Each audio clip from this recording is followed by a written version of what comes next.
I'm Bob Hallmark in Longview. For decades, it was a rundown area of boarded up buildings and dilapidated, crumbling buildings as well. This is the last of the old brick-streeted areas of Longview along Methven and 6th Street. If you came through here, you usually were on your way to someplace else because there just simply wasn't anything here. Until now. We're going to talk a little bit about something that is an effort to try to bring this old place back to life, and it's called the Platform. Now, the Platform is the brainchild of a lady who decided to take a risk and actually do something to make this a vibrant area that they wanted to come to again. And we're going to meet her right now. This is Mandy Brazier. Hi. And Mandy, let's talk a little bit about this. Is called the Platform, is that right? Yes, sir. It's called the Platform. It is 60 small businesses that create their own storefront, and it's made by a cashier, so they can come, set it and forget it, and then they get to I sell it, and then they get 90% of their. Let's talk about the idea. First of all, why is it called the Platform? It is the platform for small businesses and creativity. Gotcha. We're right across the street from the train station. So what was right across from the train station was the platform where you get on. Now, if you've been out in this area recently, you probably have noticed there's a lot of boarded up buildings, a lot of buildings that are just kind of falling down right now. But the effort to do this is actually to change all of that. You're trying to bring this place back to life. We are trying to bring the cultural melting pot that the Junction once was back to Longview and this area. I would love to see the streets filled with families and it to be a safe place for families to come. And I'd love to have something like a smaller alley fest where it's all blocked off. We love that. We miss that community in Longview, and I think this can grow to be a great place to do that. It's a very historic old area. If you've ever been through here, you see, as I mentioned earlier, the last of the old brick streets that are running through here. It was almost sad at one point that there was so much history connected to this, and yet there was nothing here. Right.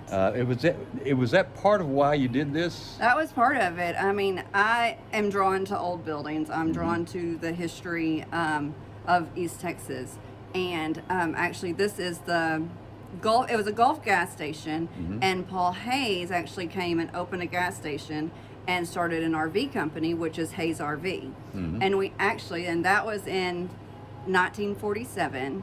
And we actually have, when they did renovations, his name is carved into the wall. Okay. And so we've met several of the owners and then people who have history here, and they've come in. We're actually getting a book by one of the ladies that is called The Life of a Junction Rat, and that's what this area was. Right.